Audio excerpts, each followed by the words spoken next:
Lasciata in tarda mattinata a Ribera, dove ha partecipato alla seduta della Commissione Sanità dell'Ars, l'assessore regionale alla salute Lucia Borsellino si è trasferita a Palermo per affrontare lo spinoso caso della Seus, la società che gestisce le ambulanze del 118 in Sicilia, da giorni praticamente senza vertice. Nella sua stanza convocato d'urgenza il manager Angelo Aliquò per cercare di convincerla ad accettare l'incarico di direttore generale della società.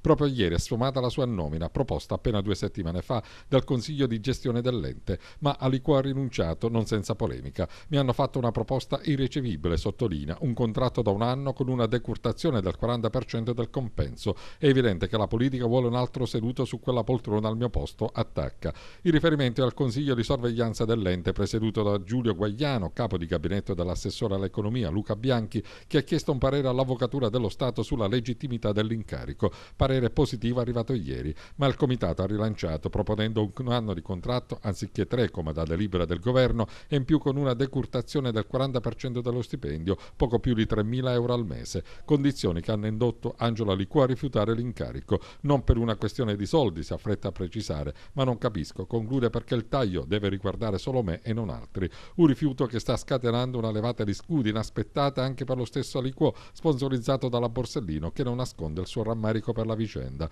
E nel pomeriggio sono arrivate anche le dimissioni del responsabile del comitato di sorveglianza della Seus, Giulio Gagliano. Intanto c'è fermento tra i lavoratori che temono un vuoto di potere e annunciano manifestazioni di lotta.